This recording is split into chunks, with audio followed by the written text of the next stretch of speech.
سلیبیوں کے بحری بیڑے اور افواج کو بحر روم میں غرق کر کے صلاح الدین ایوبی ابھی مصر کے ساحلی علاقے میں ہی موجود تھا۔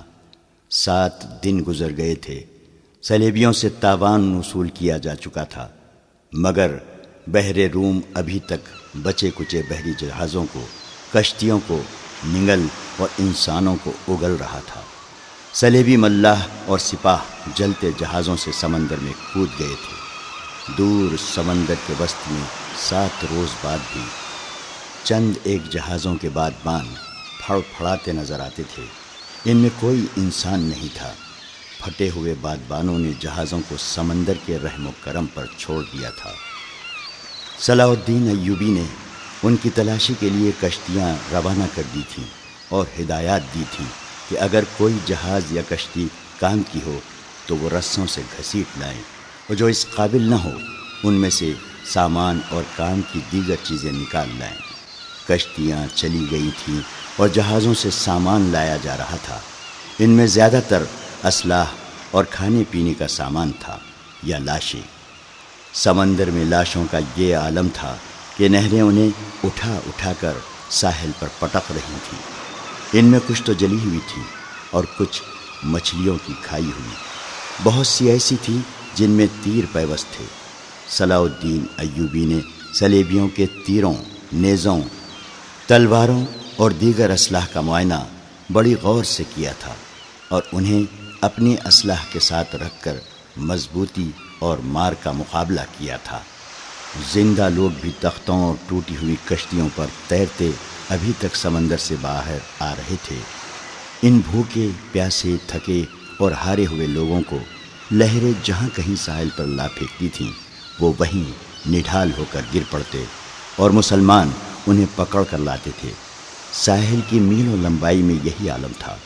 صلاح الدین ایوبی نے اپنی سپاہ کو مصر کے سارے ساحل پر پھیلا دیا تھا اور انتظام کیا تھا کہ جہاں بھی کوئی قیدی سمندر سے نکلے اسے وہیں خشک کپڑے اور خوراک دی جائے، اور جو زخمی ہوں ان کی مرہم پٹی بھی وہیں ہو جائے۔ اس اہتمام کے بعد قیدیوں کو ایک جگہ جمع کیا جا رہا تھا۔ صلاح الدین ایوبی گھوڑے پر سوار ساحلی علاقے میں گھوم پھر رہا تھا۔ وہ اپنے خیمے سے کوئی 2 میل دور نکل گیا۔ آگے چٹانی علاقہ آ گیا۔ چٹانوں کی ایک سمت سمندر اور عقب میں صحرا تھا۔ یہ سرسبز صحرا تھا جہاں کھجور کے علاوہ دوسری اقسام کے صحرائی درخت اور جھاڑیاں تھیں۔ صلاح الدین ایوبی گھوڑے سے اترا اور پیدل چٹانوں کے دامن میں چل پڑا۔ محافظ دستے کے 4 سوار اس کے ساتھ تھے۔ اس نے اپنا گھوڑا محافظوں کے حوالے کیا اور انہیں وہیں ٹھہرنے کو کہا۔ اس کے ساتھ 3 سالار تھے۔ ان میں اس کا رفیق خاص بہاؤالدین شداد بھی تھا۔ وہ اس مورکے سے ایک ہی روز پہلے عرب سے اس کے پاس آیا تھا۔ انہوں نے بھی گھوڑے محافظوں کے حوالے کیے اور سلطان کے ساتھ ساتھ چلنے لگے۔ موسم سرد تھا، سمندر میں تلاطم نہیں تھا۔ لہریں آتی تھیں اور چٹانوں سے دور ہی سے واپس چلی جاتی تھیں۔ ایوبی ٹہلتے ٹہلتے دور نکل گیا اور محافظ دستے کی نظروں سے اوجھل ہو گیا۔ اس کے آگے اور پیچھے بائیں طرف اونچی اونچی چٹانیں اور دائیں طرف ساحل کی ریت تھی۔ وہ ایک چٹان پر کھڑا ہو گیا جس کی بلندی 2 یا 2.5 گز تھی۔ اس نے بحر روم کی طرف دیکھا۔ یوں معلوم ہوتا تھا جیسے سمندر کی نیلاہٹ سلطان ایوبی کی آنکھوں میں اتر آئی ہو۔ اس کے چہرے پر فتح و نصرت کی مسرت تھی۔ اس کی گردن کچھ زیادہ ہی تن گئی تھی۔ اس نے ناک سکیڑ کر کہا، کس قدر تعفن ہے۔ اس کی اور سالاروں کی نظریں ساحل پر گھومنے لگیں۔ پھڑ پھڑانے کی آوازیں سنائی دیں اور پھر ہلکی ہلکی چیخیں اور سیٹیاں سی سنائی دیں۔ اوپر سے 3-4 گدھ پر پھیلائے اترتے دکھائی دیے اور چٹان کی اوٹ میں جدھر ساحل تھا اتر گئے۔ ایوبی نے کہا، لاشیں ہیں۔ ادھر گیا تو 15-20 گز دور گدھ 3 لاشوں کو کھا رہے تھے۔ ایک گدھ ایک انسانی کھوپڑی پنجوں میں دبوچ کر اڑا اور جب فضا میں چکر کاٹا تو کھوپڑی اس کے پنجوں سے چھوٹ گئی اور صلاح الدین ایوبی کے سامنے آ گری۔ کھوپڑی کی آنکھیں کھلی ہوئی تھیں، جیسے صلاح الدین ایوبی کو دیکھ رہی ہوں۔ چہرے اور بالوں سے صاف پتہ چلتا تھا کہ یہ کسی سلیبی کی کھوپڑی ہے۔ ایوبی کچھ دیر کھوپڑی کو دیکھتا رہا، پھر اس نے اپنے سالاروں کی طرف دیکھا اور کہا، ان لوگوں کی کھوپڑیاں مسلمانوں کی کھوپڑیوں سے بہتر ہیں۔ یہ ان کھوپڑیوں کا کمال ہے کہ ہماری خلافت عورت اور شراب کی نظر ہوتی جا رہی ہے۔ سلیبی چوہوں کی طرح سلطنت اسلامیہ کو ہڑپ کرتے چلے جا رہے ہیں۔ ایک سالار نے کہا، اور ہمارے بادشاہ انہیں جزیہ دے رہے ہیں۔ شداد نے کہا، فلسطین پر سلیبی قابض ہیں۔ سلطان، کیا ہم امید رکھ سکتے ہیں کہ ہم فلسطین سے انہیں نکال سکیں گے؟ خدا کی ذات سے مایوس نہ ہو شداد، صلاح الدین نے کہا، ہم اپنے بھائیوں کی ذات سے مایوس ہو چکے ہیں۔ ایک اور سالار بولا، تم ٹھیک کہتے ہو۔ سلطان ایوبی نے کہا، حملہ جو باہر سے ہوتا ہے اسے ہم روک سکتے ہیں۔ کیا تم میں سے کوئی سوچ بھی سکتا تھا کہ کفار کے اتنے بڑے بحری بیڑے کو تم اتنی تھوڑی طاقت سے نظر آتش کر کے ڈبو سکو گے؟ تم نے شاید اندازہ نہیں کیا کہ اس بیڑے میں جو لشکر آ رہا تھا وہ سارے مصر پر مکھیوں کی طرح چھا جاتا۔ اللہ نے ہمیں ہمت دی اور ہم نے کھلے میدان میں نہیں بلکہ صرف گھات لگا کر اس لشکر کو سمندر کی تہہ میں گم کر دیا۔ مگر میرے دوستو، حملہ جو اندر سے ہوتا ہے اسے تم آسانی سے نہیں روک سکتے۔ جب تمہارا اپنا بھائی تم پر وار کرے گا تو تم پہلے یہ سوچو گے، کیا تم پر واقعی بھائی نے وار کیا ہے؟ تمہارے بازو میں اس کے خلاف تلوار اٹھانے کی طاقت نہیں ہوگی۔ اگر تلوار اٹھاؤ گے اور اپنے بھائی سے تیغ آزمائی کرو گے تو دشمن موقع غنیمت جان کر دونوں کو ختم کر دے گا۔ وہ آہستہ آہستہ ساحل پر چٹان کے ساتھ ساتھ جا رہا تھا۔ چلتے چلتے رک گیا، جھک کر ریت سے کچھ اٹھایا اور ہتھیلی پہ رکھ کر سب کو دکھایا۔ یہ ہتھیلی جتنی بڑی سلیب تھی وہ سیاہ لکڑی کی بنی ہوئی تھی۔ اس کے ساتھ ایک مضبوط دھاگا تھا۔ اس نے ان لاشوں کے بکھرے ہوئے اعضاء کو دیکھا جنہیں گدھ کھا رہے تھے، پھر کھوپڑی کو دیکھا جو گدھ کے پنجوں سے اس کے سامنے گری تھی۔ وہ تیز تیز قدم اٹھاتا کھوپڑی تک پہنچ گیا۔ 3 گدھ کھوپڑی کی ملکیت پر لڑ رہے تھے۔ صلاح الدین ایوبی کو دیکھ کر پرے چلے گئے۔ صلاح الدین ایوبی نے سلیب کھوپڑی پر رکھ دی اور دوڑ کر اپنے سالاروں سے جا ملا۔ کہنے لگا، میں نے سلیبیوں کے ایک قیدی افسر سے باتیں کی تھی۔ اس کے گلے میں بھی جو سلیب تھی، اس نے بتایا کہ سلیبی لشکر میں جو بھرتی ہوتا ہے اس سے سلیب پر ہاتھ رکھ کر حلف لیا جاتا ہے کہ وہ سلیب کے نام پر جان کی بازی لگا کر لڑے گا اور وہ روئے زمین سے آخری مسلمان کو بھی ختم کر کے دم لے گا۔ اس حلف کے بعد ہر لشکری کے گلے میں سلیب لٹکا دی جاتی ہے۔ یہ سلیب مجھے ریس سے ملی ہے، معلوم نہیں کس کی تھی۔ میں نے اس کھوپڑی پر رکھ دی تاکہ اس کی روح سلیب کے بغیر نہ رہے۔ اس نے سلیب کی خاطر جان دی ہے۔ سپاہی کو سپاہی کے حلف کا احترام کرنا چاہیے۔ سلطان، شداد نے کہا، یہ تو آپ کو معلوم ہے کہ سلیبی یروشلم کے مسلمان باشندوں کا کتنا کچھ احترام کر رہے ہیں۔ وہاں سے مسلمان بیوی بچوں کو ساتھ لے کر بھاگ رہے ہیں۔ ہماری بیٹیوں کی آبرو لوٹی جا رہی ہے۔ ہمارے قیدیوں کو انہوں نے ابھی تک نہیں چھوڑا۔ مسلمان جانوروں کی سی زندگی بسر کر رہے ہیں۔ کیا ہم ان عیسائیوں سے انتقام نہیں لیں گے؟ انتقام نہیں، صلاح الدین ایوبی نے کہا، ہم فلسطین لیں گے، مگر فلسطین کے راستے میں ہمارے اپنے حکمران حائل ہیں۔ وہ چلتے چلتے رک گیا اور بولا، کفار نے سلیب پر ہاتھ رکھ کر سلطنت اسلامیہ کے خاتمے کا حلف اٹھایا ہے۔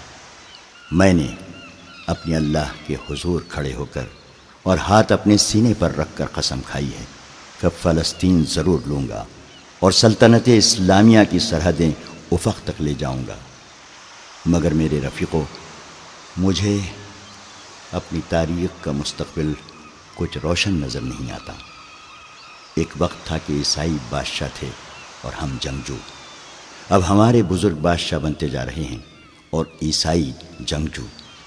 دونوں قوموں کا رجحان دیکھ کر میں کہہ رہا ہوں کہ ایک وقت آئے گا جب مسلمان بادشاہ بن جائیں گے مگر عیسائی ان پر حکومت کریں گے۔ مسلمان اسی میں بدمست رہیں گے کہ ہم بادشاہ ہیں، آزاد ہیں، مگر وہ آزاد نہیں ہوں گے۔ میں فلسطین لے لوں گا مگر مسلمانوں کا رجحان بتا رہا ہے کہ وہ فلسطین گنوا بیٹھیں گے۔ عیسائیوں کی کھوپڑی بڑی تیز ہے۔ 50,000 سوڈانی لشکر کو کون پال رہا تھا؟ ہماری خلافت اپنی آستین میں ناجی نام کا سانپ پالتی رہی۔ میں پہلا امیر مصر ہوں جس نے دیکھا ہے کہ یہ لشکر ہمارے لیے نہ صرف بیکار ہے بلکہ خطرناک بھی ہے۔ اگر ناجی کا خط پکڑا نہ جاتا تو ہم سب اس لشکر کے ہاتھوں مارے جا چکے ہوتے یا اس کے قیدی ہوتے۔ اچانک ہلکا سا سناٹا سنائی دیا اور ایک تیر صلاح الدین ایوبی کے دونوں پاؤں کے درمیان ریت میں لگا۔ جدھر سے تیر آیا تھا اس طرف سلطان ایوبی کی پیٹھ تھی۔ سالاروں میں سے بھی کوئی ادھر نہیں دیکھ رہا تھا۔ سب نے بدک کر اس طرف دیکھا جدھر سے تیر آیا تھا۔ ادھر نوکیلی چٹانیں تھیں۔ تینوں سالار اور صلاح الدین ایوبی دوڑ کر ایک ایسی چٹان کے اوٹ میں ہو گئے جو دیوار کی طرح عمودی تھی۔ انہیں توقع تھی کہ اور بھی تیر آئیں گے۔ تیروں کے سامنے میدان میں کھڑے رہنا کوئی بہادری نہیں تھی۔ شداد نے منہ میں انگلیاں رکھ کر زور سے سیٹی بجائی۔ محافظ دستہ تیار ہو چکا تھا۔ گھوڑوں کے سر پر ٹاپو سنائی دیے اور اس کے ساتھ ہی تینوں سالار اس طرف دوڑ پڑے جس طرف سے تیر آیا تھا۔ وہ بکھر کر چٹانوں پر چڑھ گئے۔ چٹانیں زیادہ اونچی نہیں تھیں۔ صلاح الدین ایوبی بھی ان کے پیچھے گیا۔ ایک سالار نے اسے دیکھ لیا اور کہا، سلطان آپ سامنے نہ آئیں، مگر سلطان ایوبی رکا نہیں۔ محافظ پہنچ گئے۔ صلاح الدین ایوبی نے انہیں کہا، ہمارے گھوڑے یہیں چھوڑ دو اور چٹانوں کے پیچھے جاؤ۔ ادھر سے ایک تیر آیا ہے، جو کوئی نظر آئے اسے پکڑ لاؤ۔ سلطان ایوبی چٹان کے اوپر گیا تو اسے اونچی اونچی چٹانیں دور دور تک پھیلی ہوئی نظر آئیں۔ وہ اپنے سالاروں کو ساتھ لیے پچھلی طرف اتر گیا اور ہر طرف گھوم پھر کر اور چٹانوں پر چڑھ کر دیکھا۔ کسی انسان کا نشان تک نظر نہ آیا۔ محافظ چٹانی علاقے کے اندر اوپر ادھر ادھر گھوڑے دوڑا رہے تھے۔ صلاح الدین ایوبی نیچے اتر کے وہاں گیا جہاں ریت میں تیر گڑا ہوا تھا۔ اس نے اپنے رفیقوں کو بلایا اور تیر پر ہاتھ مارا۔ تیر گر پڑا۔ سلطان ایوبی نے کہا، دور سے آیا ہے اس لیے پاؤں میں لگا ہے، ورنہ گردن یا پیٹھ میں لگتا، ریت میں بھی زیادہ نہیں اترا۔ اس نے تیر اٹھا کر دیکھا اور کہا، سلیبیوں کا ہے، حشیشین کا نہیں۔ سلطان کی جان خطرے میں ہے، ایک سالار نے کہا، اور ہمیشہ خطرے میں رہے گی۔ سلطان صلاح الدین ایوبی نے ہنس کر کہا، میں بحر روم میں کفار کی وہ کشتیاں دیکھنے نکلا تھا جو ملاحوں کے بغیر ڈول رہی ہیں، مگر میرے عزیز دوستو، کبھی نہ سمجھنا کہ سلیبیوں کی کشتی ڈول رہی ہے۔ وہ پھر آئیں گے، گھٹاؤں کی طرح گرجتے آئیں گے اور برسیں گے بھی، لیکن وہ زمین کے نیچے سے اور پیٹھ کے پیچھے سے بھی وار کریں گے۔ ہمیں اب سلیبیوں سے ایسی جنگ لڑنی ہے جو صرف فوجیں نہیں لڑیں گی۔ میں جنگی تربیت میں ایک اضافہ کر رہا ہوں۔ یہ فن حرب و ضرب کا نیا باب ہے۔ اسے جاسوسوں کی جنگ کہتے ہیں۔ صلاح الدین ایوبی تیر ہاتھ میں لیے گھوڑے پر سوار ہو گیا اور اپنے کیمپ کی طرف چل پڑا۔ اس کے سالار بھی گھوڑوں پر سوار ہو گئے۔ ان میں سے ایک نے سلطان کی دائیں طرف اپنا گھوڑا کر لیا، ایک نے بائیں کو، اور ایک نے اپنا گھوڑا اس کے بالکل پیچھے اور قریب رکھا تاکہ کسی بھی طرف سے تیر آئے تو صلاح الدین ایوبی تک نہ پہنچ سکے۔ صلاح الدین ایوبی نے اس تیر پر ذرا سی بھی پریشانی کا اظہار نہ کیا جو کسی نے اسے قتل کرنے کے لیے چلایا تھا۔ اپنے رفیق سالاروں کو اپنے خیمے میں بٹھائے ہوئے وہ بتا رہا تھا کہ جاسوس اور شب خون مارنے والے دستے کس قدر نقصان کرتے ہیں۔ وہ کہہ رہا تھا، میں علی بن سفیان کو ایک ہدایت دے چکا ہوں، لیکن اس پر عمل درآمد نہیں ہو سکا، کیونکہ فوراً ہی مجھے اس حملے کی خبر ملی اور عمل درآمد دھرا رہ گیا۔ تم سب فوری طور پر یوں کرو، کہ اپنے سپاہیوں اور ان کے عہدیداروں میں سے ایسے افراد منتخب کرو جو دماغی اور جسمانی لحاظ سے مضبوط اور صحت مند ہوں، باریک بین، دور اندیش، قوت فیصلہ رکھنے والے جانباز قسم کے آدمی چنو۔ میں نے علی کو ایسے آدمیوں کی جو صفات بتائی تھیں وہ سب سن لو۔ ان میں اونٹ کی مانند زیادہ سے زیادہ دن بھوک اور پیاس برداشت کرنے کی قوت ہو، چیتے کی طرح جھپٹنا جانتے ہوں، عقاب کی طرح ان کی نظریں تیز ہوں، خرگوش اور ہرن کی طرح دوڑ سکتے ہوں، مسلح دشمن سے ہتھیار کے بغیر بھی لڑ سکیں، ان میں شراب اور کسی دوسری نشاور چیز کی عادت نہ ہو، کسی لالچ میں نہ آئیں، عورت کتنی ہی حسین مل جائے اور زر جواہرات کے انبار ان کے قدموں میں لگا دیے جائیں، وہ نظر اپنے فرض پر رکھیں۔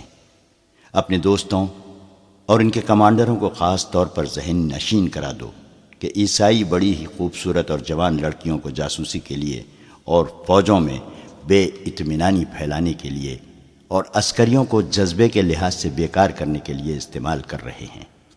میں نے مسلمانوں میں یہ کمزوری دیکھی ہے کہ عورت کے آگے ہتھیار ڈال دیتے ہیں۔ میں مسلمان عورت کو ان مقاصد کے لیے دشمن کے علاقے میں کبھی نہیں بھیجوں گا۔ ہم عصمتوں کے محافظ ہیں، عصمت کو ہتھیار نہیں بنائیں گے۔ علی بن سفیان نے چند ایک لڑکیاں رکھی ہوئی ہیں، لیکن وہ مسلمان نہیں، وہ عیسائی بھی نہیں، مگر میں عورتوں کا قائل نہیں۔ محافظ دستے کا کمانڈر خیمے میں آیا اور اطلاع دی کہ محافظ کچھ لڑکیوں اور آدمیوں کو ساتھ لائے ہیں۔ سلطان ایوبی باہر نکلا، اس کے تینوں سالار بھی ساتھ تھے۔ باہر 5 آدمی کھڑے تھے جن کے لمبے چوغے، دستاریں اور ڈیل ڈول بتا رہی تھی کہ تاجر ہیں اور سفر میں ہیں۔ ان کے ساتھ 7 لڑکیاں تھیں، 7 جوان تھیں اور ایک سے بڑھ کر ایک خوبصورت۔ ان محافظوں میں سے ایک نے جو سلطان پر تیر چلانے والے کی تلاش میں گئے تھے بتایا کہ انہوں نے تمام علاقہ چھان مارا، انہیں کوئی آدمی نظر نہیں آیا۔ دور پیچھے گئے تو یہ لوگ 3 اونٹوں کے ساتھ ڈیرا ڈالے ہوئے تھے۔ کیا ان کی تلاشی لی ہے؟ ایک سالار نے پوچھا۔ لی ہے، محافظ نے جواب دیا۔ یہ کہتے ہیں کہ تاجر ہیں، ان کا سارا سامان کھلوا کر دیکھا ہے، جامع تلاشی بھی لی ہے۔ ان کے پاس ان خنجروں کے سوا اور ہتھیار نہیں۔ ان کے 5 خنجر سلطان ایوبی کے قدموں میں رکھ دیے۔ ہم مراکش کے تاجر ہیں، ایک تاجر نے کہا، سکندریہ تک جائیں گے۔ 2 روز گزرے، ہمارا قیام یہاں سے 10 کوس پیچھے تھا۔ پرسوں شام یہ لڑکیاں ہمارے پاس آئیں، ان کے کپڑے بھیگے ہوئے تھے۔ انہوں نے بتایا کہ یہ سسلی کی رہنے والی ہیں۔ انہیں عیسائی فوج کا ایک کمانڈر گھروں سے پکڑ کر ساتھ لے آیا اور ایک بحری جہاز میں جا سوار کیا۔ ان کے ماں باپ غریب ہیں، یہ کہتی ہیں کہ بے شمار جہاز اور کشتیاں چل پڑیں۔ لڑکیوں والے جہاز میں چند اور کمانڈر قسم کے آدمی تھے اور ان کی فوج بھی تھی۔ وہ سب ان لڑکیوں کے ساتھ شراب پی کر عیش و عشرت کرتے رہے۔ اس ساحل کے قریب آئے تو جہازوں پر آگ کے گولے گرنے لگے، تمام لوگ جہازوں سے سمندر میں کودنے لگے۔ ان لڑکیوں کو انہوں نے ایک کشتی میں بٹھا کر جہاز سے سمندر میں اتار دیا۔ یہ بتاتی ہیں کہ انہیں کشتی چلانی نہیں آتی۔ کشتی سمندر میں ڈولتی اور بھٹکتی رہی، پھر ایک روز خود ہی ساحل سے آ لگی۔ ہمارا قیام ساحل کے ساتھ تھا، یہ ہمارے پاس آ گئی، بہت ہی بری حالت میں تھی۔ ہم نے انہیں پناہ میں لے لیا۔ انہیں ہم دھتکار تو نہیں سکتے تھے، ہمیں کچھ سمجھ میں نہیں آ رہا تھا کہ ان کا کیا کریں۔ پچھلے پڑاؤ سے یہاں تک انہیں ساتھ لائے ہیں۔ یہ سوار آ گئے اور ہمارے سامان کی تلاشی لینے لگے۔ ہم نے ان سے تلاشی کی وجہ پوچھی تو انہوں نے بتایا کہ سلطان صلاح الدین امیر مصر کا حکم ہے۔ ہم نے ان سے منت سماجت کی کہ ہمیں اپنے سلطان کے حضور لے چلو، ہم عرض کریں گے کہ ان لڑکیوں کو اپنی پناہ میں لے لے، ہم سفر میں ہیں، انہیں کہاں کہاں لیے پھریں گے۔ لڑکیوں سے پوچھا تو وہ سسلی کی زبان بول رہی تھیں۔ وہ ڈری ڈری سی لگتی تھیں۔ ان میں سے 2-3 اکٹھی ہی بولنے لگیں۔ صلاح الدین ایوبی نے تاجروں سے پوچھا کہ ان کی زبان کون سمجھتا ہے؟ ایک نے بتایا کہ صرف میں سمجھتا ہوں۔ یہ التجا کر رہی ہیں کہ سلطان انہیں پناہ میں لے لے، کہتی ہیں کہ ہم تاجروں کے قافلے کے ساتھ نہیں جائیں گی، کہیں ایسا نہ ہو کہ راستے میں ڈاکو ہمیں اٹھا کر لے جائیں۔ ادھر جنگ بھی ہو رہی ہے، ہر طرف عیسائیوں اور مسلمانوں کے سپاہی بھاگتے دوڑتے پھر رہے ہیں۔ ہمیں سپاہیوں سے بہت ڈر لگتا ہے۔ ہمیں جب گھروں سے اٹھایا گیا تھا تو ہم سب کنواری تھیں۔ ان فوجیوں نے بحری جہاز میں ہمیں طوائفیں بنائے رکھا تھا۔ ایک لڑکی نے کچھ کہا تو اس کی زبان جاننے والے تاجر نے سلطان ایوبی سے کہا، یہ کہتی ہے کہ ہمیں مسلمانوں کے بادشاہ تک پہنچا دو، ہو سکتا ہے اس کے دل میں رحم آ جائے۔ ایک اور لڑکی بول پڑی، اس کی آواز رندھائی ہوئی تھی۔ تاجر نے کہا، یہ کہتی ہے ہمیں عیسائی سپاہیوں کے حوالے نہ کیا جائے، میں مسلمان ہو جاؤں گی بشرطے کہ کوئی اچھی حیثیت والا مسلمان میرے ساتھ شادی کر لے۔ 2-3 لڑکیاں پیچھے کھڑی منہ چھپانے کی کوشش کر رہی تھیں۔ ان کے چہروں پر گھبراہٹ تھی، بات کرتے شرماتی یا ڈرتی تھیں۔ صلاح الدین ایوبی نے تاجر سے کہا، انہیں کہو کہ یہ عیسائیوں کے پاس نہیں جانا چاہتی، لیکن ہم انہیں اسلام قبول کرنے پر مجبور نہیں کر سکتے۔ یہ لڑکی جو کہہ رہی ہے کہ مسلمان ہو جائے گی بشرطے کہ کوئی مسلمان اس کے ساتھ شادی کر لے، اسے کہو کہ میں اس کی پیشکش قبول نہیں کر سکتا، کیونکہ یہ خوف اور مجبوری کے عالم میں اسلام قبول کرنا چاہتی ہے۔ انہیں بتاؤ کہ انہیں مجھ پر اعتماد ہے تو میں انہیں اسلام کی بیٹیوں کی طرح پناہ میں لیتا ہوں۔ اپنے دارالحکومت میں جا کر یہ انتظام کر دوں گا کہ انہیں عیسائی راہبوں یا کسی پادری کے پاس بھجوا دوں گا۔ پادری یروشلم میں ہوں گے۔ دوسری صورت یہ ہے کہ جب عیسائی قیدیوں کو آزاد کیا جائے گا تو میں کوشش کروں گا کہ ان کی شادیاں قابل اعتماد اور اچھی حیثیت کے قیدیوں کے ساتھ کرا دوں، اور انہیں یہ بھی بتا دو کہ کسی مسلمان کو ان سے ملنے کی اجازت نہیں ہوگی، اور نہ انہیں اجازت ہوگی کہ کسی مسلمان سے ملیں۔ ان کی ضروریات اور عزت کا خیال رکھا جائے گا۔ تاجر نے لڑکیوں کو ان کی زبان میں سلطان ایوبی کی ساری باتیں بتائیں تو ان کے چہروں پر رونق آ گئی، وہ ان شرائط پر رضامند ہو گئی۔ تاجر شکریہ ادا کر کے چلے گئے۔ سلطان صلاح الدین ایوبی نے لڑکیوں کے لیے الگ خیمہ لگانے اور خیمے کے باہر ہر وقت ایک سنتری موجود رہنے کا حکم دیا۔ وہ خیمے کی جگہ بتانے ہی لگا تھا کہ 6 صلیبی قیدی سلطان ایوبی کے سامنے لائے گئے۔ وہ بہت ہی بری حالت میں تھے۔ ان کے کپڑے بھیگے ہوئے تھے، کپڑوں پر خون بھی تھا، ریت بھی۔ ان کے چہرے لاشوں کی مانند تھے۔ ان کے متعلق بتایا گیا کہ 1.5-2 میل دور ساحل پر بے سود پڑے تھے۔ وہ ٹوٹی ہوئی کشتی پر تیر رہے تھے۔ ایک دن کشتی پانی بھر جانے سے ڈوب گئی۔ یہ سب تیر کر ساحل تک پہنچے۔ کشتی میں 22 آدمی سوار تھے، صرف یہ 6 زندہ بچے ہیں۔ ان سے چلا نہیں جاتا تھا۔ یہ صلیبی لشکر کے سپاہی تھے۔ یہ سب دھڑام سے بیٹھ گئے۔ ان میں سے ایک چہرے مہرے سے لگتا تھا کہ معمولی سپاہی نہیں ہے۔ وہ کراہ رہا تھا۔ اس کے کپڑوں پر خون کا ایک دھبا بھی نہ تھا، مگر زخمیوں سے زیادہ تکلیف میں معلوم ہوتا تھا۔ اس نے 7 لڑکیوں کو غور سے دیکھا، پھر کراہنے لگا۔ یہ سلطان صلاح الدین ایوبی کا حکم تھا کہ ہر ایک قیدی اسے دکھایا جائے۔ چونکہ قیدی ابھی تک سمندر سے بچ بچ کر نکل رہے تھے، اس لیے ہر ایک قیدی سلطان ایوبی کے سامنے لایا جاتا تھا۔ اس نے ان قیدیوں کو بھی دیکھا، کسی سے کوئی بات نہ کی، البتہ اس قیدی کو جو سب سے زیادہ کراہ رہا تھا اور جس کے جسم پر کوئی زخم نہ تھا، سلطان نے غور سے دیکھا اور آہستہ سے اپنے سالاروں سے کہا، علی بن سفیان ابھی تک نہیں آیا؟ ان تمام قیدیوں سے جو اب تک ہمارے پاس آ چکے ہیں بہت کچھ پوچھنا ہے، ان سے معلومات لینی ہے۔ اس نے اس قیدی کی طرف دیکھ کر کہا، یہ آدمی کمانڈر معلوم ہوتا ہے، اسے نظر میں رکھنا، اور جب علی بن سفیان آئے تو اسے کہنا کہ اس سے تفصیلی پوچھ تاچھ کرے۔ معلوم ہوتا ہے کہ اندر کی چوٹیں آئی ہیں، شاید پسلیاں ٹوٹی ہوئی ہیں۔ انہیں فوراً زخمی قیدیوں کے خیموں میں پہنچا دو، انہیں کھلاؤ پلاؤ اور ان کی مرہم پٹی کرو۔ قیدیوں کو اس طرف لے جایا گیا جس طرف زخمی قیدیوں کے خیمے تھے۔ لڑکیاں انہیں جاتا دیکھتی رہیں، پھر ان لڑکیوں کو بھی لے گئے۔ فوج کے خیموں سے تھوڑی دور لڑکیوں کے لیے خیمہ نصب کیا جا رہا تھا۔ وہاں سے کوئی 100 قدم دور زخمی قیدیوں کے خیمے تھے، وہاں بھی ایک خیمہ گاڑا جا رہا تھا اور 6 نئے زخمی قیدی زمین پر لیٹے ہوئے تھے۔ لڑکیاں ان کی طرف دیکھ رہی تھیں۔ دونوں خیمے کھڑے ہو گئے۔ لڑکیاں اپنے خیمے میں چلی گئیں اور زخمیوں کو ان کے اپنے خیمے میں لے گئے۔ ایک سنتری لڑکیوں کے خیمے کے باہر کھڑا ہو گیا۔ لڑکیوں کے لیے کھانا آ گیا جو انہوں نے کھا لیا۔ پھر ایک لڑکی خیمے سے باہر نکل کر اس خیمے کی طرف دیکھنے لگی جس میں نئے 6 زخمی قیدیوں کو لے گئے تھے۔ اس کے چہرے پر اب گھبراہٹ اور خوف کا کوئی تاثر نہیں تھا۔ سنتری نے اسے دیکھا اور اس نے سنتری کو دیکھا۔ لڑکی نے مسکرا کر اشارہ کیا کہ وہ زخمیوں کے خیمے کی طرف جانا چاہتی ہے۔ سنتری نے سر ہلا کر اسے روک دیا۔ لڑکیوں کو خیمے سے دور جانے یا کسی سے ملنے کی اجازت نہیں تھی۔ لڑکیوں اور 6 زخمیوں کے خیموں کے درمیان بہت سے درخت تھے۔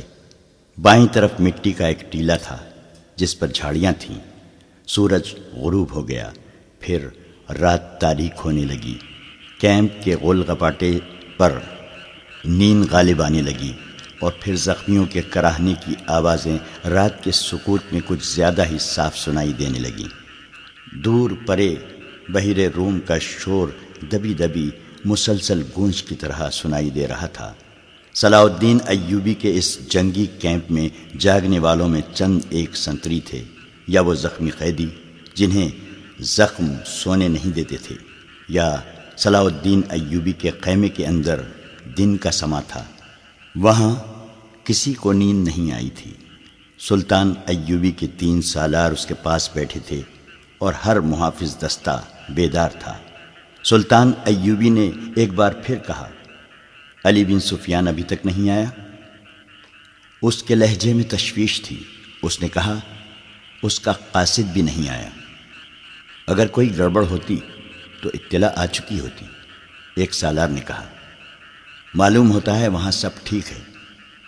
امید تو یہی رکھنی چاہیے، صلاح الدین ایوبی نے کہا، لیکن 50,000 کے لشکر نے بغاوت کر دی تو سنبھالنا مشکل ہو جائے گا۔ وہاں ہماری نفری 1,500 سوار اور 2,700 پیادے ہیں۔ ان کے مقابلے میں سوڈانی بہتر اور تجربہ کار عسکری ہیں اور تعداد میں بہت زیادہ۔ ناجی اور اس کے سازشی ٹولے کے خاتمے کے بعد بغاوت ممکن نظر نہیں آتی۔ ایک اور سالار نے کہا، قیادت کے بغیر سپاہی بغاوت نہیں کریں گے، پیش بندی ضروری ہے۔ صلاح الدین ایوبی نے کہا، لیکن علی آ جائے تو پتہ چلے گا کہ پیش بندی کس قسم کی جائے۔ صلیبیوں کے روکنے کے لیے تو سلطان ایوبی خود آیا تھا، لیکن دارالحکومت میں سوڈانی فوج کی بغاوت کا خطرہ تھا۔ علی بن سفیان کو سلطان ایوبی نے وہیں چھوڑ دیا تھا تاکہ وہ سوڈانی لشکر پر نظر رکھے اور بغاوت کو اپنے خصوصی فن سے دبانے کی کوشش کرے۔ اسے اب تک صلاح الدین ایوبی کے پاس آ کر وہاں کے احوال و کوائف بتانے تھے، مگر وہ نہیں آیا تھا، جس سے سلطان ایوبی بے چین ہوا جا رہا تھا۔ وہ جب اپنے سالاروں کے ساتھ قاہرہ کی صورتحال کے متعلق باتیں کر رہا تھا، اس کا تمام کیمپ گہری نیند سو چکا تھا، مگر وہ 7 لڑکیاں جاگ رہی تھیں جنہیں سلطان ایوبی نے پناہ میں لے لیا تھا۔ ایک بار سنتری نے خیمے کا پردہ اٹھا کر دیکھا، اندر دیا جل رہا تھا۔ پردہ ہٹتے ہی لڑکیاں قراٹے لینے لگی۔ سنتری نے دیکھا کہ وہ پوری ساتھ ہیں اور سو رہی ہیں، تو اس نے پردہ گرا دیا اور خیمے کے ساتھ لگ کر بیٹھ گیا۔ خیمے کے پردے کے ساتھ جو لڑکی تھی، اس نے نیچے سے پردہ ذرا سا اوپر اٹھایا۔ پردہ آہستہ سے چھوڑ کر اس نے ساتھ والی کے کان میں کہا، بیٹھ گیا ہے۔ ساتھ والی نے اگلی لڑکی کے کان میں کہا، بیٹھ گیا ہے، اور اس طرح کانوں کانوں یہ اطلاع 7 لڑکیوں تک پہنچ گئی کہ سنتری بیٹھ گیا ہے۔ ایک لڑکی جو خیمے کے دوسرے دروازے کے ساتھ تھی آہستہ سے اٹھ بیٹھی اور بستر سے نکل گئی۔ بستر زمین پر بچھے تھے۔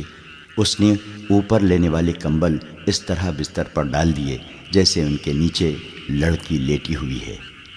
وہ پاؤں پر سرکتی خیمے کے دروازے تک گئی، پردہ ہٹایا اور باہر نکل گئی۔ باقی 6 لڑکیوں نے آہستہ آہستہ قراٹے لینے شروع کر دیے۔ سنتری کو معلوم تھا کہ یہ سمندر سے بچ کر نکلی ہوئی پناہ گزین لڑکیاں ہیں، کوئی خطرناک قیدی تو نہیں۔ وہ بیٹھ کر اونگتا رہا۔ لڑکی دبے پاؤں ایسے رخ پر ٹیلے کی طرف چلتی گئی جس رخ سے اس کے اور سنتری کے درمیان خیمہ حائل رہا۔ ٹیلے کے پاس پہنچ کر اس نے اس خیمے کا رخ کر لیا جس میں 6 نئے قیدی رکھے گئے تھے۔ رات تاریک تھی، وہاں کچھ درخت تھے۔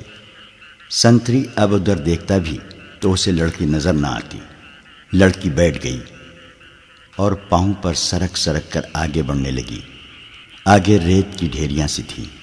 وہ ان کی اوٹ میں سرکتی ہوئی خیمے کے قریب پہنچ گئی، مگر وہاں ایک سنتری ٹہل رہا تھا۔ لڑکی ایک ڈھیری کے پاس لیٹ گئی۔ سنتری اسے سیاہ سائے کی طرح نظر آ رہا تھا۔ وہ اب 2 سنتریوں کے درمیان تھی، ایک اس کے اپنے خیمے کا اور دوسرا زخمیوں کے خیمے کا۔ اسے ڈر یہ تھا کہ زخمیوں کا سنتری اس کی طرف آ گیا تو وہ پکڑی جائے گی۔ بہت دیر انتظار کے بعد سنتری دوسرے زخمیوں کی طرف چلا گیا۔ لڑکی ہاتھوں اور گھٹنوں کے بل چلتی خیمے تک پہنچ گئی اور پردہ اٹھا کر اندر چلی گئی۔ اندر اندھیرا تھا۔ 2-3 زخمی آہستہ آہستہ کراہ رہے تھے۔ شاید ان میں سے کسی نے خیمے کا پردہ اٹھتا دیکھ لیا تھا۔ اس نے نحیف آواز میں پوچھا، کون ہے؟ لڑکی نے منہ سے شش کی لمبی آواز نکالی اور سرگوشی میں پوچھا، رابن کہاں ہے؟ اسے جواب ملا، ادھر سے تیسرا۔ لڑکی نے تیسرے آدمی کے پاؤں ہلائے تو آواز آئی، کون ہے؟ لڑکی نے جواب دیا، موبی۔ رابن اٹھ بیٹھا، ہاتھ لمبا کر کے لڑکی کو بازو سے پکڑا اور اسے اپنے بستر میں گھسیٹ لیا۔ اسے اپنے پاس لٹا کر اوپر کمبل ڈال دیا اور بولا، سنتری نہ آ جائے، میرے ساتھ لگی رہو۔ اس نے لڑکی کو اپنے ساتھ لگا لیا اور کہا، میں اس اتفاق پر حیران ہو رہا ہوں کہ ہماری ملاقات ہو گئی ہے۔ یہ ایک معجزہ ہے جس سے ظاہر ہوتا ہے کہ خدائے یسوع مسیح کو ہماری کامیابی منظور ہے۔ ہم نے بہت بری شکست کھائی ہے، لیکن یہ سب دھوکہ تھا۔ یہ وہی زخمی قیدی تھا جو دوسروں سے الگ تھلگ اور چہرے مہرے اور جسم جسے سے معمولی سپاہی نہیں بلکہ اعلیٰ رتبے کا لگتا تھا۔ صلاح الدین ایوبی نے بھی کہا تھا کہ یہ کوئی معمولی سپاہی نہیں، اس پر نظر رکھنا۔ علی بن سفیان اس سے تفتیش اور تحقیقات کرے گا۔ تم کتنے کچھ زخمی ہو؟ لڑکی نے اس سے پوچھا۔ کوئی ہڈی تو نہیں ٹوٹی؟ میں بالکل ٹھیک ہوں، رابن نے جواب دیا، خراش تک نہیں آئی۔ انہیں بتایا ہے کہ اندر کی چوٹیں ہیں اور سینے کے اندر شدید درد ہے، لیکن میں بالکل تندرست ہوں۔ پھر یہاں کیوں آ گئے؟ لڑکی نے پوچھا۔ میں نے بہت کوشش کی کہ مصر میں داخل ہو جاؤں اور سوڈانی لشکر تک پہنچ سکوں، لیکن ہر طرف اسلامی فوج پھیلی ہوئی ہے، کوئی راستہ نہیں ملا۔ ان 5 زخمیوں کو اکٹھا کیا اور ان کے ساتھ زخمی بن کر یہاں آ گیا۔ اب فرار کی کوشش کروں گا جو ابھی ممکن نظر نہیں آتی۔ اس نے ذرا غصے سے کہا، مجھے 2 سوالوں کا جواب دو۔ ایوبی کو میں نے زندہ دیکھا ہے۔ کیوں؟ کیا تیر ختم ہو گئے تھے یا وہ حرام خور بزدل ہو گئے ہیں؟ اور دوسرا سوال یہ ہے کہ تم 7 کی 7 لڑکیاں مسلمانوں کی قید میں کیوں آ گئیں؟ کیا وہ 5 مر گئے ہیں یا بھاگ گئے ہیں؟ وہ زندہ ہیں رابن، موبی نے کہا۔ تم کہتے ہو کہ خدائے یسوع مسیح کو ہماری کامیابی منظور ہے، لیکن میں کہتی ہوں کہ ہمارا خدا ہمیں کسی گناہ کی سزا دے رہا ہے۔ صلاح الدین ایوبی اس لیے زندہ ہے کہ تیر اس کے پاؤں کے درمیان ریت میں لگا تھا۔ کیا تیر کسی لڑکی نے چلایا تھا؟ رابن نے پوچھا۔ کرسٹوفر کہاں تھا؟ اسی نے چلایا تھا، مگر کرسٹوفر کا تیر قطع ہو گیا۔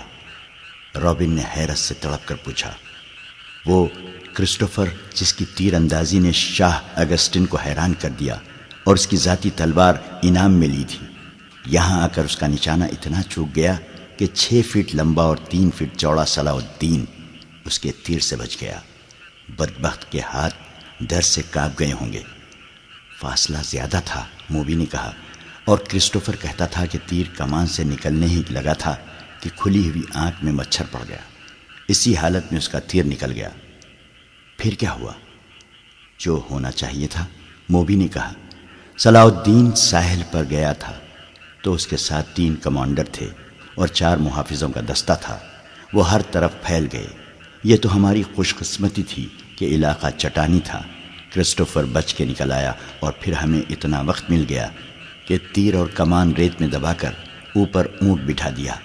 سپاہی آ گئے تو کرسٹوفر نے اسے بتایا کہ وہ 5 مراکش کے تاجر ہیں اور یہ لڑکیاں سمندر سے نکل کر ہماری پناہ میں آئی ہیں۔ مسلمان سپاہیوں نے ہمارے سامان کی تلاشی لی۔ انہیں تجارتی سامان کے سوا کچھ بھی نہ ملا۔ وہ ہم سب کو سلطان ایوبی کے سامنے لے گئے۔ ہم نے یہ ظاہر کیا کہ ہم سسلی کی زبان کے سوا اور کوئی زبان نہیں جانتی۔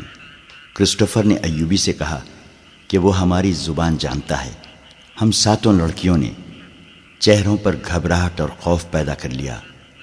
موبی نے رابن کو وہ ساری باتیں سنائیں جو سلطان ایوبی کے ساتھ ہوئی تھیں۔ یہ 7 لڑکیاں اور 5 آدمی جو مراکشی تاجروں کے بھیس میں تھے، حملے سے 2 روز پہلے ساحل پر اتار دیے گئے تھے۔ 5 آدمی صلیبیوں کے تجربے کار جاسوس اور کمانڈو تھے اور لڑکیاں بھی جاسوس تھیں۔ جاسوسی کے علاوہ ان کے ذمے یہ کام بھی تھا کہ مسلمان سالاروں کو اپنے جال میں پھانسیں۔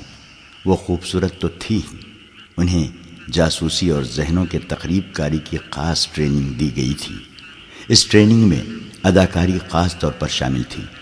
5 مردوں کا یہ مشن تھا کہ صلاح الدین ایوبی کو ختم کرنا اور ناجی کے ساتھ رابطہ رکھنا۔ یہ لڑکیاں مصر کی زبان روانی سے بول سکتی تھیں، لیکن انہوں نے ظاہر نہیں ہونے دیا۔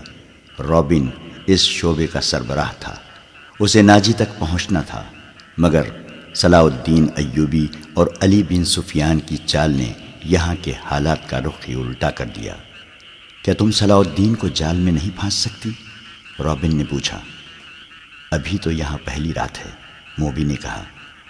اس نے ہمارے متعلق جو فیصلہ دیا ہے، اگر وہ سچے دل سے دیا ہے تو اس کا مطلب یہ ہے کہ وہ مرد نہیں پتھر ہے۔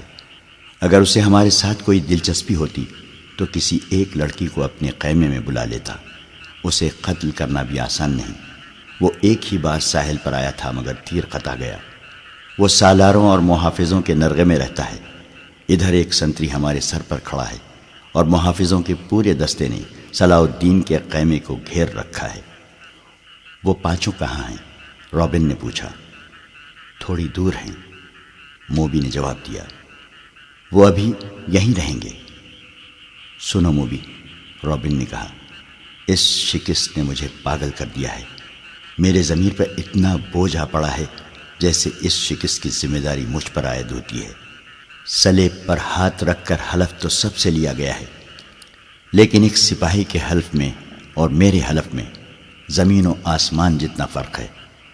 میرے رتبے کو سامنے رکھو، میرے فرائض کو دیکھو۔ آدھی جنگ مجھے زمین کے نیچے سے اور پیٹھ کے پیچھے سے وار کر کے جیتنی تھی، مگر میں اور تم 7 اور وہ 5 اپنا فرض ادا نہیں کر سکے۔ مجھ سے یہ صلیب جواب مانگ رہی ہے۔ اس نے گلے میں ڈالی ہوئی صلیب ہاتھ میں لے کر کہا، میں اسے اپنے سینے سے جدا نہیں کر سکتا۔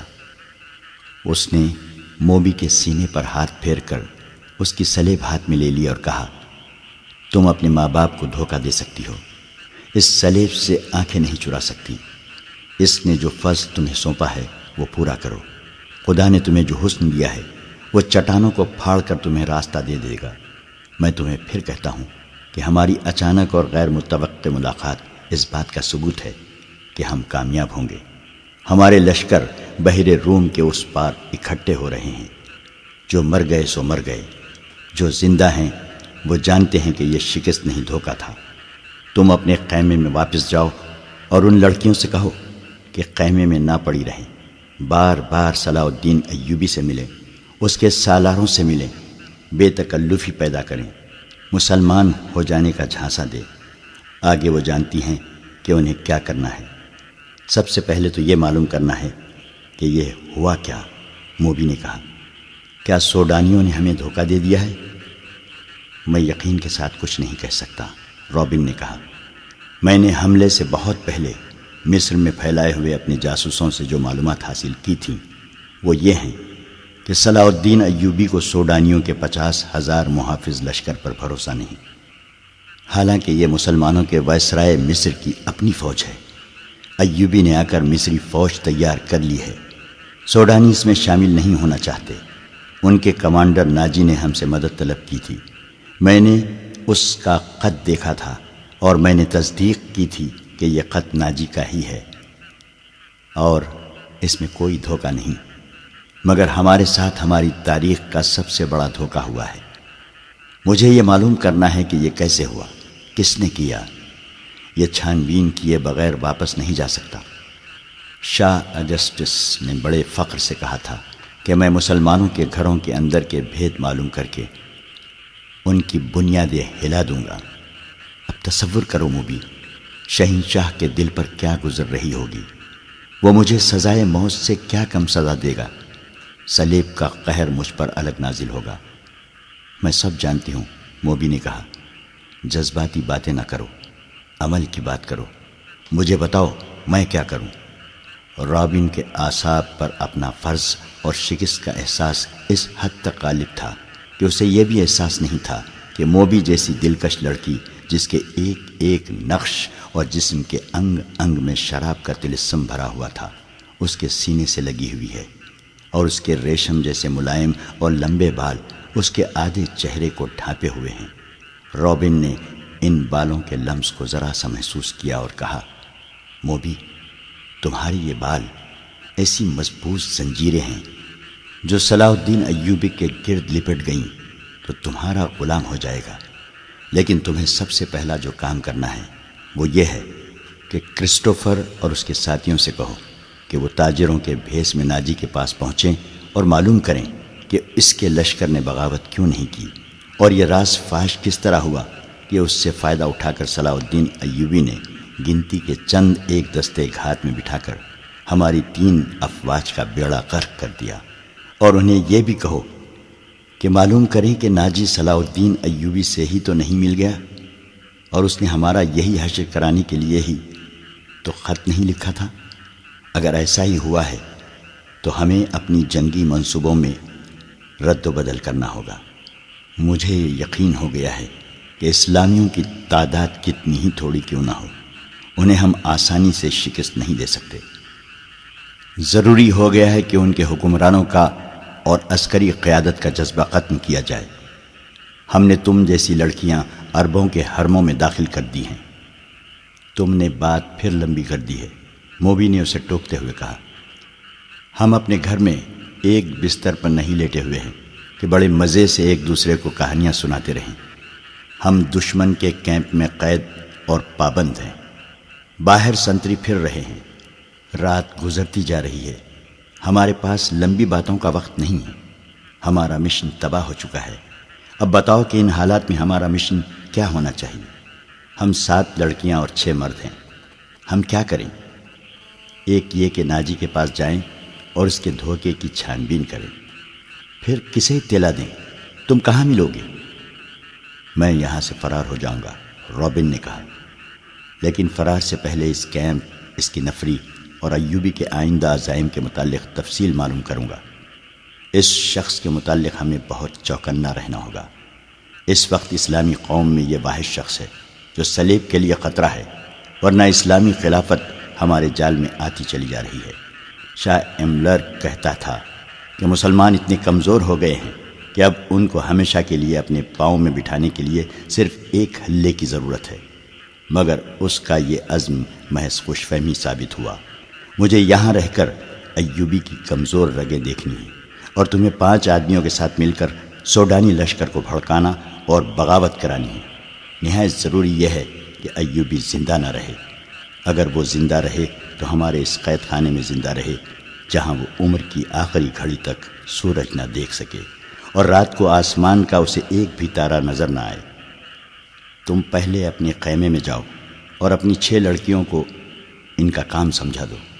انہیں خاص طور پر ذہن نشین کرا دو کہ اس آدمی کا نام علی بن سفیان ہے، جسے ان ریشمی بالوں، شربتی آنکھوں اور اتنے دلکش جسموں سے ایسا بیکار کرنا ہے کہ وہ صلاح الدین ایوبی کے کام کا نہ رہے، اور اگر ہو سکے تو اس کے اور صلاح الدین ایوبی کے درمیان ایسی غلط فہمی پیدا کرنی ہے کہ وہ ایک دوسرے کے دشمن ہو جائیں۔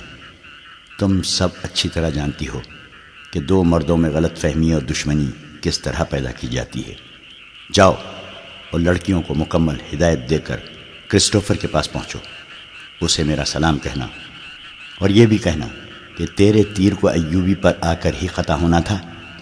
اب اس گناہ کا کفارہ ادا کرو اور جو کام تمہیں سونپا گیا ہے وہ 100% پورا کرو۔ رابن نے موبی کے بالوں کو چوم کر کہا، تمہیں صلیب پر اپنی عزت بھی قربان کرنا پڑے گی، لیکن خدائے یسوع مسیح کی نظروں میں تم مریم کی طرح کماری ہوگی۔ اسلام کو جڑ سے اکھاڑنا ہے۔ ہم نے یروشلم لے لیا ہے، مصر بھی ہمارا ہوگا۔ موبی رابن کے بستر سے نکلی اور خیمے کے پردے کے پاس جا کر پردہ اٹھایا، باہر جھانکا۔ اندھیرے میں اسے کچھ بھی نظر نہ آیا۔ وہ باہر نکل گئی اور خیمے کی اوٹ سے دیکھا کہ سنتری کہاں ہیں۔ اسے دور کسی کے گنگنانے کی آواز سنائی دی۔ یہ سنتری ہی ہو سکتا تھا۔ موبی چل پڑی، درختوں سے گزرتی، قدم قدم پر پیچھے دیکھتی۔ وہ ٹیلے تک پہنچ گئی اور اپنے خیمے کا رخ کر لیا۔ نصف راستہ طے کیا ہوگا کہ اسے دو آدمیوں کی دبی دبی باتوں کی آوازیں سنائی دینے لگیں۔ یہ آوازیں اس کے خیمے کے قریب معلوم ہوتی تھیں۔ اسے یہ خطرہ نظر آنے لگا کہ سنتری نے معلوم کر لیا ہے کہ ایک لڑکی غائب ہے اور وہ کسی دوسرے سنتری کو یا اپنے کمانڈر کو بلا لیا ہے۔ اس نے سوچا کہ خیمے میں جانے کی بجائے اپنے ان 5 ساتھیوں کے پاس چلی جائے جو مراکشی تاجروں کے بھیس میں کوئی 1.5 میل دور خیمہ زن تھے۔ مگر اسے یہ خیال بھی آ گیا کہ اس کی گمشدگی سے باقی لڑکیوں پر مصیبت آ جائے گی۔ وہ تھیں تو پوری چالاک، پھر بھی ان پر پابندیاں سخت ہونے کا خطرہ تھا اور کوئی چارہ کار بھی نہ تھا۔ موبی ذرا آگے اور چلی گئی تاکہ ان دونوں آدمیوں کی باتیں سن سکے۔ ان کی زبان وہ سمجھتی تھی۔ یہ تو اس نے دھوکہ دیا تھا کہ وہ سسلی زبان کے سوا اور کوئی زبان نہیں سمجھتی۔ وہ آدمی خاموش ہو گئے۔ موبی دبے پاؤں آگے بڑھی۔ اسے بائیں طرف قدموں کی آہٹ سنائی دی۔ اس نے چونک کر دیکھا، درختوں کے درمیان اسے ایک سیاہ سایہ جو کسی انسان کا تھا جاتا نظر آیا۔ اس نے رخ بدل لیا اور ٹیلے کی طرف آنے لگا۔ موبی کوئی خطرہ مول نہیں لینا چاہتی تھی۔ وہ ٹیلے پر چڑھنے لگی۔ ٹیلا اونچا نہیں تھا، فوراً ہی وہ اوپر چلی گئی۔ وہ تھی تو بہت ہوشیار، لیکن ہر انسان ہر قدم پر پوری احتیاط نہیں کر سکتا۔ وہ ٹیلے کی چوٹی پر کھڑی ہو گئی۔ اس کے پس منظر میں ستاروں سے بھرا ہوا آسمان تھا۔ سمندر اور صحرا کی فضا رات کو آئینے کی طرح شفاف ہوتی ہے۔ درختوں میں جاتے ہوئے آدمی نے ٹیلے کی چوٹی پر ٹونڈ منڈ درخت کے تنے کی طرح کا ایک سایہ دیکھا۔ موبی نے پہلو اس آدمی کی طرف کر دیا۔ اس کے بال کھلے ہوئے تھے جنہیں اس نے ہاتھ سے پیچھے کیا۔ اس کی ناک، سینے کا ابھار اور لمبا لبادہ تاریکی میں بھی راز کو فاش کرنے لگا۔ یہ آدمی رات کے سنتریوں کا کمانڈر تھا۔ وہ آدھی رات کے وقت کیمپ کی گشت پر نکلا اور سنتریوں کو دیکھتا پھر رہا تھا۔ یہ سنتریوں کی تبدیلی کا وقت تھا۔ کمانڈر اس لیے زیادہ چوکس تھا کہ سلطان ایوبی 3 سالاروں کے ساتھ کیمپ میں موجود تھا۔ سلطان ڈسپلن کا بڑا ہی سخت تھا۔ ہر کسی کو ہر لمحہ خطرہ لگا رہتا تھا کہ سلطان رات کو اٹھ کر گشت پر آ جائے گا۔ کمانڈر سمجھ گیا کہ ٹیلے پر کوئی لڑکی کھڑی ہے۔ اسی شام کمانڈروں کو خبردار کیا گیا تھا کہ صلیبیوں نے جاسوسی اور تخریب کاری کے لیے لڑکیوں کو استعمال کرنا شروع کر دیا ہے۔ یہ لڑکیاں صحرائی خانہ بدوش کے بہروپ میں بھی ہو سکتی ہیں اور ایسی غریب لڑکیوں کے بھیس میں بھی جو فوجی کیمپوں میں کھانے کے لیے بھیک مانگنے آتی ہیں، اور یہ لڑکیاں اپنے آپ کو مغویہ اور مظلوم ظاہر کر کے پناہ بھی مانگ سکتی ہیں۔ کمانڈروں کو بتایا گیا تھا کہ آج 7 لڑکیاں سلطان کی پناہ میں آئی ہیں جنہیں بظاہر رحم کر کے مگر انہیں مشتبہ سمجھ کر پناہ میں لے لیا گیا ہے۔ اس کمانڈر نے یہ احکام سن کر اپنے ایک ساتھی سے کہا تھا، اللہ کرے ایسی کوئی لڑکی مجھ سے پناہ مانگے، اور وہ دونوں ہنس پڑے تھے۔ اب آدھی رات کے وقت جب سارا کیمپ سو رہا تھا، اسے ٹیلے پر ایک لڑکی کا حلیہ نظر آ رہا تھا۔ پہلے تو وہ ڈرا کہ یہ چڑیل یا جن ہو سکتا ہے۔ اس نے نئے سنتری کو لڑکیوں کے خیمے پر کھڑا کر کے اسے بتایا تھا کہ اندر 7 لڑکیاں ہیں۔ اس نے پردہ اٹھا کر دیکھا تو دیے کی پیلی روشنی میں اسے 7 بستر نظر آئے تھے۔ ہر لڑکی نے منہ بھی کمبلوں میں ڈھانپ رکھا تھا۔ سردی زیادہ تھی۔ اس نے اندر جا کر یہ نہیں دیکھا تھا کہ 7واں بستر خالی ہے اور اس پر کمبل اس طرح رکھے گئے ہیں جیسے ان کے نیچے لڑکی سوئی ہوئی ہو۔ اسے معلوم نہیں تھا کہ 7ویں لڑکی ٹیلے پر ان کے سامنے کھڑی ہے۔ وہ کچھ دیر سوچتا رہا کہ اسے آواز دے یا اس تک خود جائے، یا اگر وہ جن چڑیل ہے تو اس کے غائب ہونے کا انتظار کرے۔ تھوڑی سی دیر کے انتظار کے بعد بھی لڑکی غائب نہ ہوئی، بلکہ وہ 2-3 قدم آگے چلی اور پیچھے کو چل پڑی اور پھر رک گئی۔ کمانڈر، جس کا نام فخر المنصوری تھا، آہستہ آہستہ ٹیلے تک گیا اور کہا، کون ہو تم؟ نیچے آؤ۔ لڑکی نے ہرن کی طرح چوکڑی بھری اور ٹیلے کی دوسری طرف اتر گئی۔ فخر کو یقین ہو گیا کہ کوئی انسان ہے، جن چڑیل نہیں۔ وہ تنومند مرد تھا۔ ٹیلا اونچا نہیں تھا۔ وہ لمبے لمبے ڈگ بھرتا ٹیلے پر چڑھ گیا۔ ادھر بھی اندھیرا تھا۔ رات کی خاموشی میں اسے لڑکی کے قدموں کی آہٹ سنائی دی۔ وہ ٹیلے سے دوڑتا اترا اور لڑکی کے پیچھے گیا۔ لڑکی اور تیز دوڑ پڑی۔ فاصلہ بہت تھا، لیکن فخر مرد تھا، فوجی تھا، چیتے کی رفتار سے دوڑ رہا تھا۔ ٹیلے کے پیچھے اونچی نیچی زمین، خشک جھاڑیاں اور کہیں کہیں کوئی درخت تھا۔ بہت سا دوڑ کر فخر المنصوری نے محسوس کیا کہ اس کے آگے تو کوئی بھی نہیں۔ اس نے رک کر ادھر ادھر دیکھا۔ اسے اپنے پیچھے اور بہت سا بائیں کو لڑکی کے قدموں کی آہٹ سنائی دی۔ وہ تربیت یافتہ لڑکی تھی۔ جہاں اسے حسن اور شباب کے استعمال کی تربیت دی گئی تھی، وہاں اسے فوجی ٹریننگ بھی دی گئی اور خنجر زنی کے داؤ پیچ بھی سکھائے گئے تھے۔ وہ ایک درخت کے اوٹ میں چھپ گئی تھی۔ فخر آگے گیا تو وہ دوسری طرف دوڑ پڑی۔ یہ تعاقب آنکھ مچولی کی مانند تھا۔ فخر کو اندھیرا پریشان کر رہا تھا۔ موبی کے قدم خاموش ہو جاتے تو وہ رک جاتا، قدموں کی آواز سنائی دیتی تو وہ دوڑ پڑتا۔ غصے سے وہ باولا ہوا جا رہا تھا۔ اس نے یہ جان لیا کہ یہ کوئی جوان لڑکی ہے۔ اگر بڑی عمر کی ہوتی تو اتنی تیز اور اتنا زیادہ نہ بھاگ سکتی۔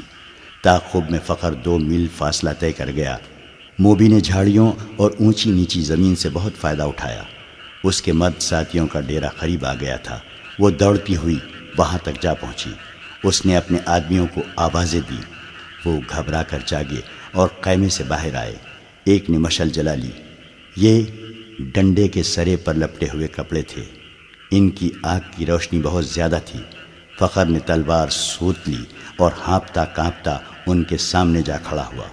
اس نے دیکھا کہ یہ 5 آدمی لباس سے سفری تاجر نظر آتے ہیں اور مسلمان لگتے ہیں۔ لڑکی ان میں سے ایک کی ٹانگوں کو دونوں بازوؤں میں مضبوطی سے پکڑے بیٹھی ہوئی تھی۔ مشعل کے ناشتے شعلے میں اس کے چہرے پر گھبراہٹ اور خوف نظر آ رہا تھا۔ اس کا سینہ ابھر اور بیٹھ رہا تھا۔ اس کی سانسیں بری طرح اکھڑی ہوئی تھی۔ یہ لڑکی میرے حوالے کر دو، فخر المنصوری نے حکم کے لہجے میں کہا۔ یہ ایک نہیں، ایک آدمی نے التجا کے لہجے میں جواب دیا۔ ہم نے تو 7 لڑکیاں آپ کے سلطان کے حوالے کی ہیں، آپ اسے لے جا سکتے ہیں؟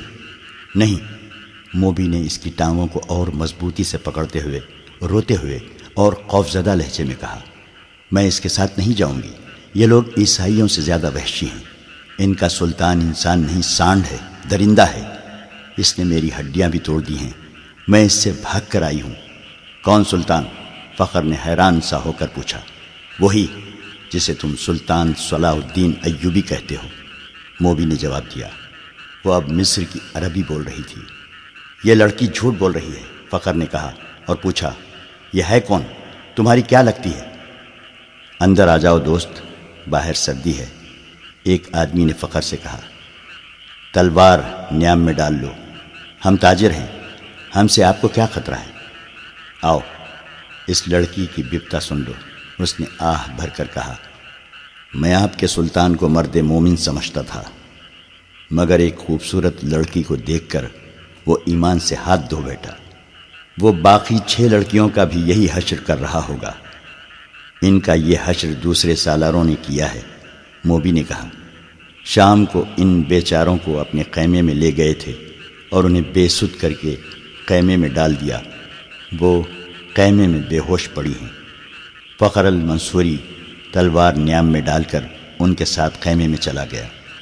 اندر جا کر بیٹھے تو ایک آدمی نے آگ جلا کر قہوے کے لیے پانی رکھا اور اس میں جانے کیا کچھ ڈالتا رہا۔ دوسرے آدمی نے فخر سے پوچھا کہ اس کا رتبہ کیا ہے؟ اس نے بتایا کہ وہ کمانڈر اور عہدیدار ہے۔ انہوں نے اس کے ساتھ بہت سی باتیں کی جن سے انہوں نے اندازہ کر لیا کہ یہ شخص عام قسم کا سپاہی نہیں ہے اور ذمہ دار فرد ہے، ذہین اور دلیر بھی ہے۔ ان لوگوں میں سے ایک نے، جو کرسٹوفر تھا، فخر کو 7 لڑکیوں کی بالکل وہی کہانی سنائی جو انہوں نے صلاح الدین ایوبی کو سنائی تھی۔ انہوں نے فخر کو یہ بھی بتایا کہ سلطان ایوبی نے ان کے متعلق کیا کہا تھا۔ ان لڑکیوں نے سلطان کو یہ پیشکش بھی کی تھی کہ وہ اپنے گھروں کو تو واپس نہیں جا سکتی اور عیسائیوں کے پاس بھی نہیں جانا چاہتی، اس لیے وہ مسلمان ہونے کو تیار ہیں، بشرطے کہ کوئی اچھے رتبوں والے عسکری ان کے ساتھ شادی کر لیں۔ ہم نے سنا تھا کہ سلطان صلاح الدین ایوبی کردار کے لحاظ سے پتھر ہے۔ ہم ہر روز سفر پر رہنے والے تاجر ہیں، انہیں کہاں ساتھ لیے پھرتے، انہیں سلطان کے حوالے کر دیا، مگر سلطان نے اس لڑکی کے ساتھ جو سلوک کیا وہ اس کی زبانی سن لو۔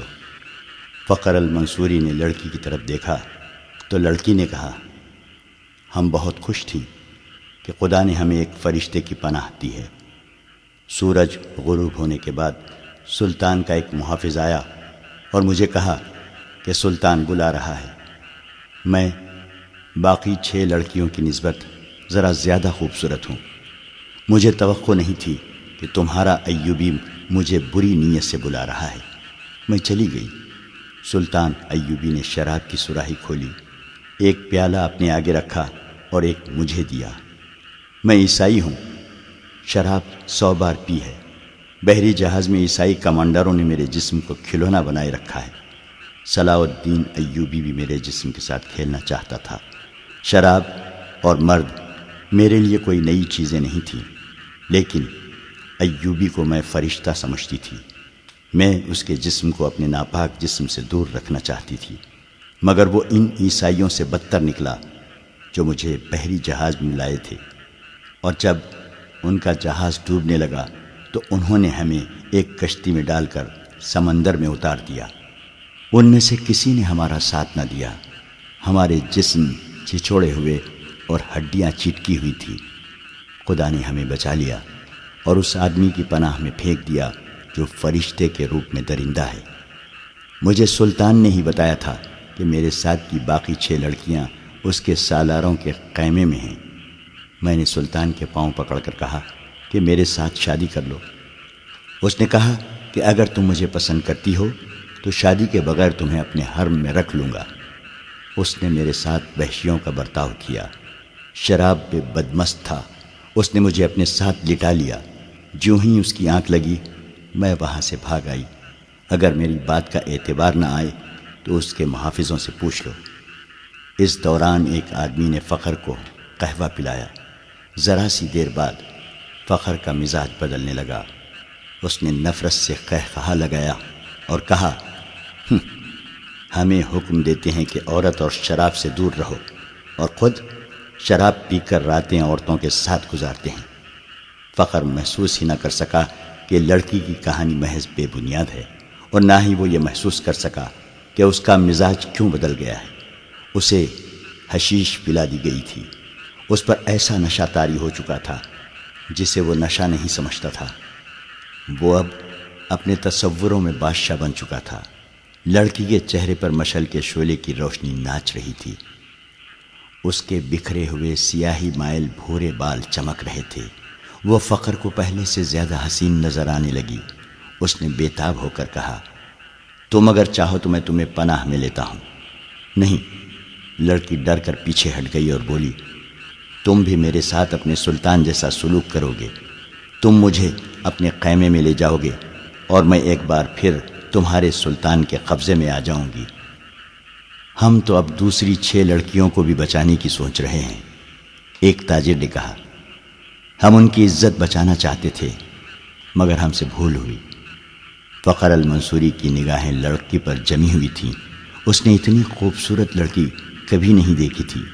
خیمے میں خاموشی طاری ہو گئی جسے کرسٹوفر نے توڑا۔ اس نے کہا، تم عرب سے آئے ہو یا مصری ہو؟ مصری، فخر نے کہا۔ میں 2 جنگیں لڑ چکا ہوں، اسی لیے مجھے یہ عہدہ دیا گیا ہے۔ سوڈانی فوج کہاں ہے جس کا سالار ناجی ہے؟ کرسٹوفر نے پوچھا۔ اس فوج کا ایک سپاہی بھی ہمارے ساتھ نہیں آیا، فخر نے جواب دیا۔ جانتے ہو ایسا کیوں ہوا؟ کرسٹوفر نے کہا، سوڈانیوں نے صلاح الدین ایوبی کی امارت اور کمان کو تسلیم نہیں کیا۔ وہ فوج اپنے آپ کو آزاد سمجھتی ہے۔ ناجی نے سلطان ایوبی کو بتایا تھا کہ وہ مصر سے چلے جائیں کیونکہ وہ غیر ملکی ہیں۔ اسی لیے ایوبی نے مصریوں کی فوج بنائی اور لڑانے کے لیے یہاں لے آیا۔ اس نے تم لوگوں کو شرافت اور نیکی کا جھانسا دیا اور خود عیش کر رہا ہے۔ کیا تمہیں مال غنیمت ملا ہے؟ اگر تمہیں ملا بھی تو سونے چاندی کے 2 ٹکڑے مل جائیں گے۔ صلیبیوں کے جہازوں سے بے بہا خزانہ سلطان ایوبی کے ہاتھ آیا ہے۔ وہ سب رات کے اندھیرے میں سینکڑوں اونٹوں پر لاد کر قاہرہ روانہ کر دیا گیا ہے، جہاں سے دمشق اور بغداد چلا جائے گا۔ سوڈانی لشکر کو سلطان نہتہ کر کے غلاموں میں بدل دینا چاہتا ہے۔ پھر عرب سے فوج آ جائے گی اور تم مصری بھی غلام ہو جاؤ گے۔ اس عیسائی کی ہر ایک بات فخر المنصوری کے دل میں اترتی جا رہی تھی۔ اثر باتوں کا نہیں بلکہ موبی کے حسن اور حشیش کا تھا۔ عیسائیوں نے یہ حربہ حسن بن صباح کے حشیشین سے سیکھا تھا۔ موبی کو بالکل توقع نہیں تھی کہ یہ صورتحال پیدا ہو جائے گی کہ ایک مصری اس کے تعاقب اس کے دام میں آ جائے گا۔ انہیں معلوم ہو گیا کہ فخر مصر کی زبان کے سوا اور کوئی زبان نہیں جانتا۔ موبی نے اپنے 5 ساتھیوں کو سنانا شروع کر دیا کہ رابن زخمی ہونے کا بہانہ کر کے زخمیوں کے خیمے میں پڑا ہے، اور اس نے کہا ہے کہ ناجی سے مل کر معلوم کرو کہ اس نے بغاوت کیوں نہیں کی، یا اس نے عقب سے صلاح الدین ایوبی پر حملہ کیوں نہیں کیا، اور یہ بھی معلوم کرو کہ اس نے ہمیں دھوکہ تو نہیں دیا۔ وہ باتیں کر رہی تھی تو فخر نے پوچھا، یہ کیا کہہ رہی ہے؟ یہ کہہ رہی ہے، ایک نے جواب دیا، اگر یہ شخص یعنی تم صلاح الدین ایوبی کی فوج میں نہ ہوتے تو یہ تمہارے ساتھ شادی کر لیتی۔ یہ مسلمان ہونے کو بھی تیار ہے، لیکن کہتی ہے کہ اسے اب مسلمانوں پر بھروسہ نہیں رہا۔ فخر نے بے تابی سے لپک کر لڑکی کو بازو میں پکڑا اور اپنی طرف گھسیٹ کر کہا، اگر میں بادشاہ ہوتا تو خدا کی قسم تمہاری خاطر تخت اور تاج قربان کر دیتا۔ اگر شرط یہی ہے کہ میں صلاح الدین ایوبی کو دی ہوئی تلوار پھینک دوں تو یہ لو۔ اس نے کمر بند سے تلوار کھولی اور نیام سمیت لڑکی کے قدموں میں رکھ دی۔ کہا، میں اب سے ایوبی کا سپاہی اور کمانڈر نہیں ہوں، مگر ایک شرط اور بھی ہے۔ لڑکی نے کہا، میں اپنا مذہب تمہاری خاطر ترک کر دیتی ہوں، لیکن صلاح الدین ایوبی سے انتقام ضرور لوں گی۔ کیا اسے میرے ہاتھ سے قتل کرانا چاہتی ہو؟ فخر نے پوچھا۔ لڑکی نے اپنے آدمیوں کی طرف دیکھا، سب نے ایک دوسرے کی طرف دیکھا۔